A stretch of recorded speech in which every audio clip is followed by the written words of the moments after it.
Hi, my name is Rachel Termel. I'm going to be doing a book review on Paul Caponigro's Sunflower Collection. It's a collection of 50 or so works based entirely on the flower. Paul Caponigro was an American photographer, writer, and pianist, born in 1932 in Boston and died in 2024 in Maine.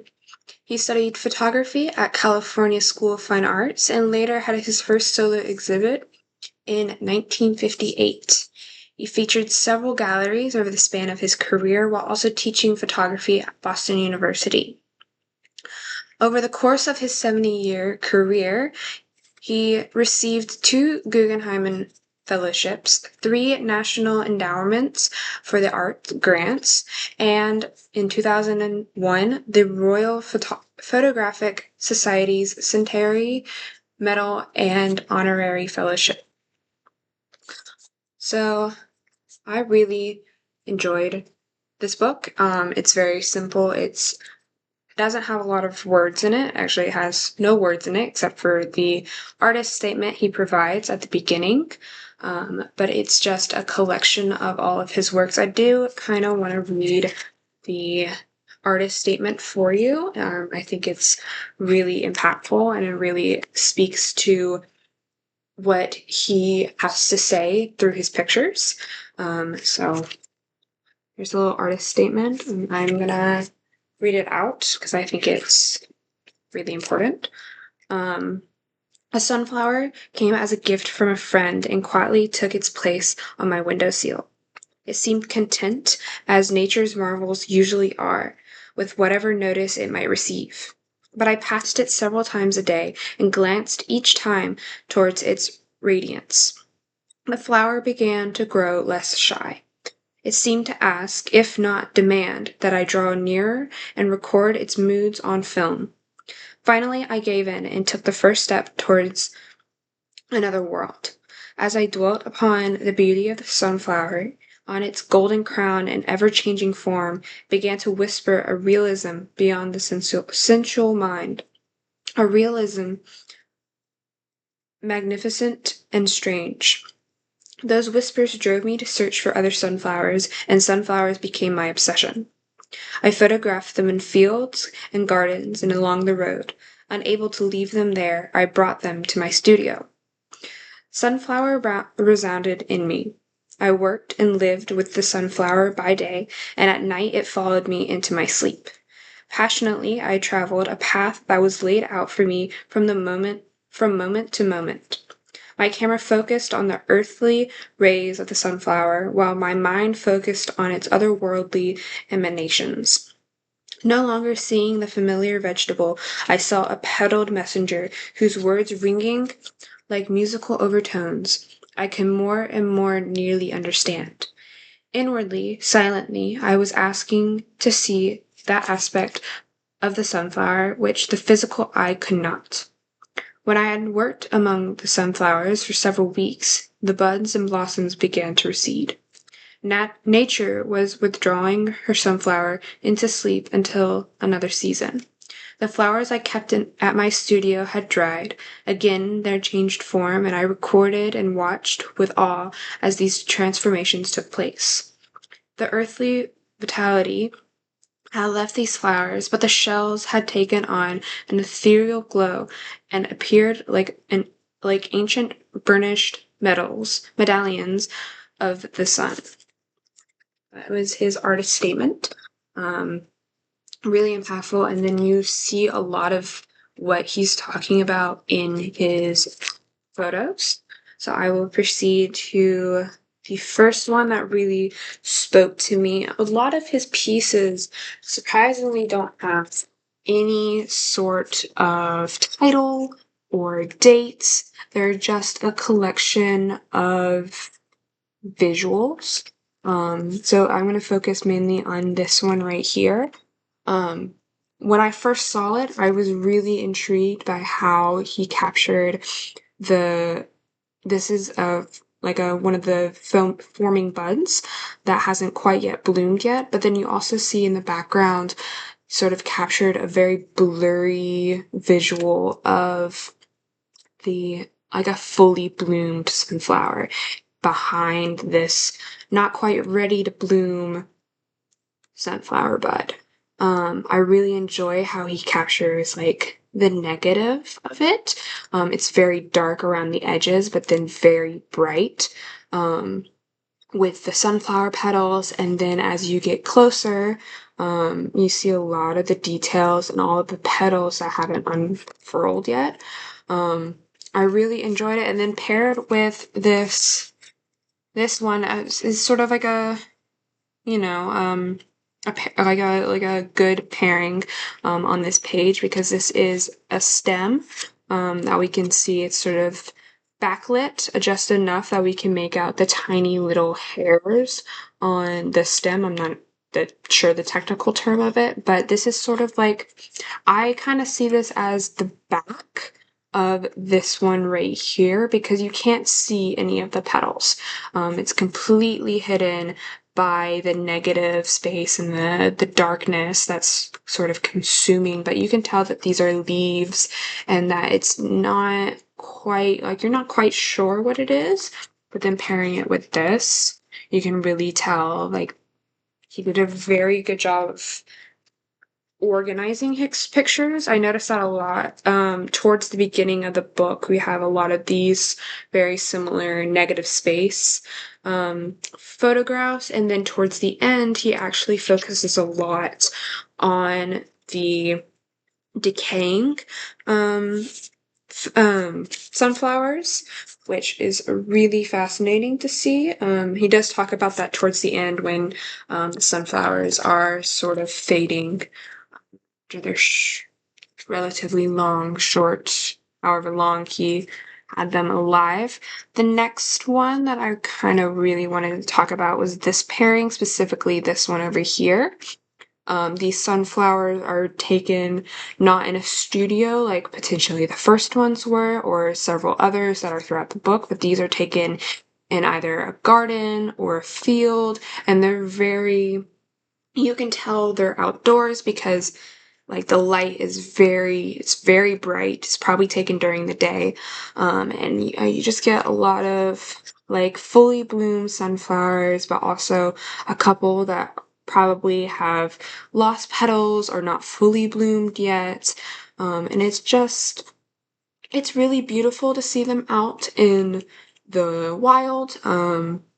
Especially because as someone who grew up in the sort of the countryside, I'm used to seeing sunflowers in this sort of way, and not so much in the studio sort of way like I was in the beginning, where it's very dark and very secluded. But I am used to seeing them in the open and very bright and sort of like misshapen and fully bloomed, and you can see like all the detailing, and it's very clear. And then you sort of like go to this one and it's like singling one out. This is a very large one,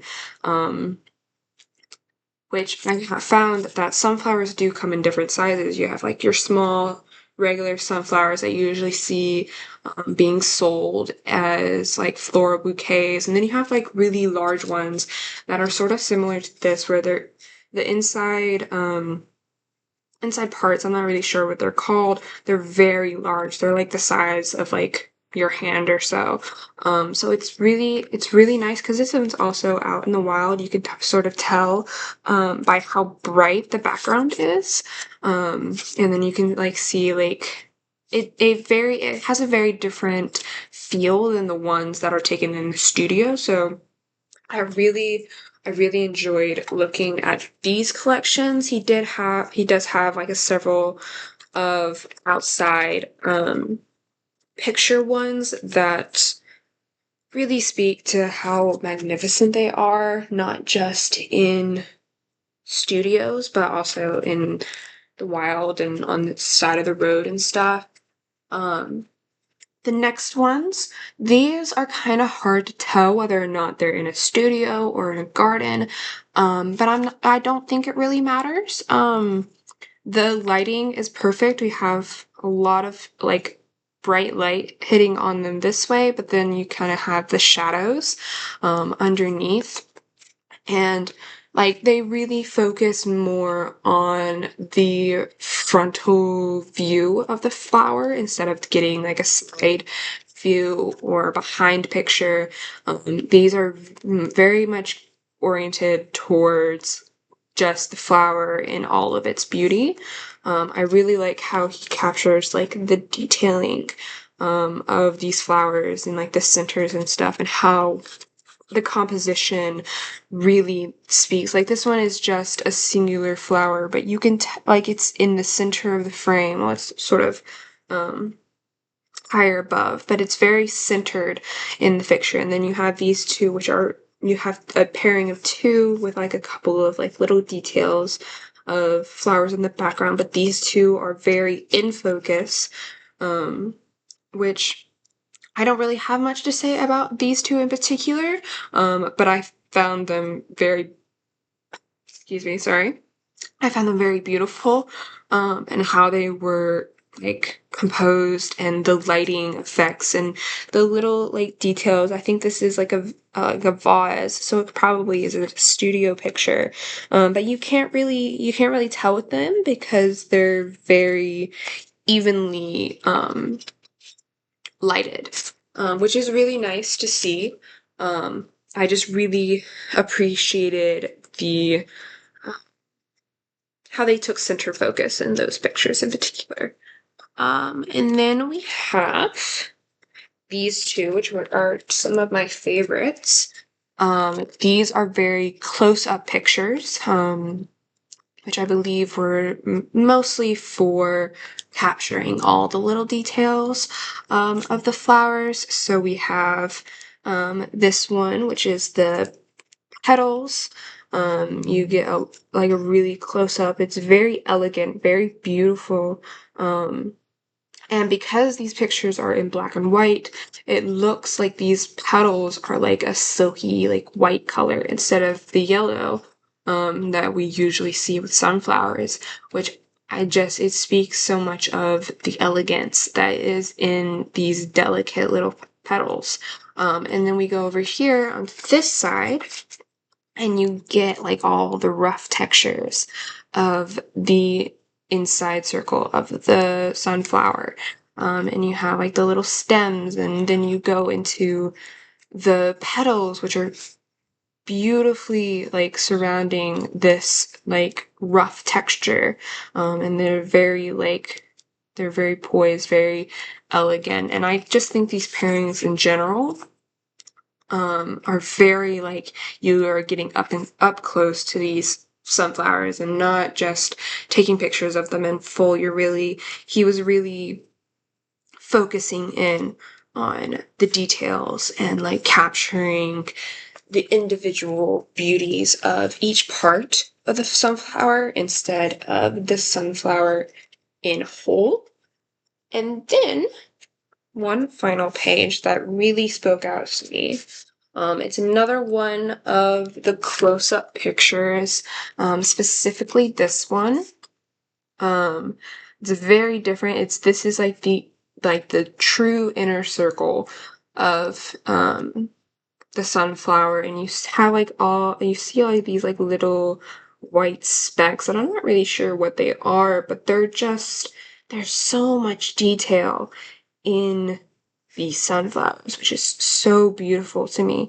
And then paired with the first one that I'm showing you of sort of a sunflower that's decaying, that's sort of dried out, and like you can see like the petals are withered and they're like falling off, and but it's like the way he captured it is you can barely see them because there's so much negative space and darkness that is like consuming this picture that you can't really make out what it is, so you're sort of left wondering like what is this, what are the like how detailed is that center? You can't really tell because it's blending in, but you have those bright spots in the center that are drawing your eye, as well as the light over here in this corner that's like against the petals, and you sort of see them as withered and what they've come to, and it's very different from the beginning of the book, which I was showing you earlier, where the flowers are very full and the petals are very like silky, and they're not withered and like crumbling like it looks like these are right over here. So yeah, these are towards the end of the book. These are number little corners, number 41 and 42. So these are towards the very end. So there's like a couple more like that where this one is really cool, sort of like the sun and moon, which I really enjoyed that symbolism, because it's like the sunflower, but then you also have like this, I'm not really sure, I think this is the back of it, where it's like, because it's it doesn't have any petals, and the inside is sort of like decayed and like not very like healthy anymore.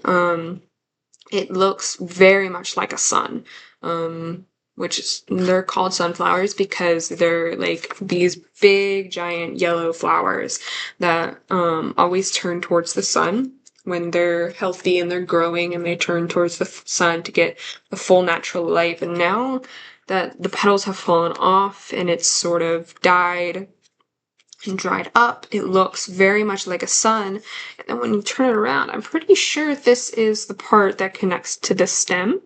And it looks very, very interesting. There's a lot of details that Paul Caponigro captures in all of his photographs, and details in how beautiful and elegant these flowers are from when they begin, from when they bloom until when they are dead and crumbling, and it's time to change the season.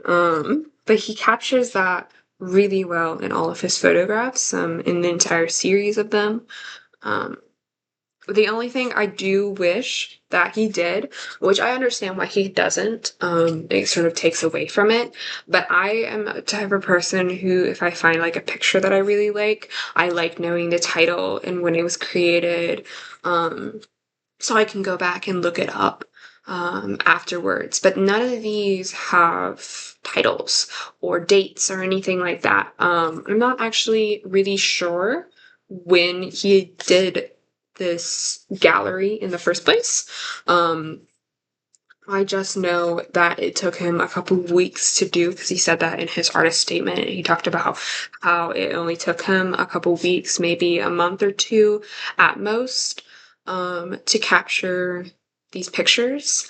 But that is just sort of like a little side note, something that I prefer as someone looking at art. I do enjoy knowing like information on pictures, but I feel like if he had included that in this book, it might have taken away from the sheer simplicity, and like he wants you to focus on the beauty of these pieces and not think about the information of what it is. And or he might not even have that type of information. He might have just submitted them as they were, no information, just the artist statement, um, which I can approve of. I agree that that is one of the ways to go about it. But yeah, 10 out of 10 would recommend. This is Paul Caponegro's Sunflowers, collection of 50 works about the flowers, and I'm a flower person, so I will always go back to flowers and landscapes, and I will never not be amazed. So yeah.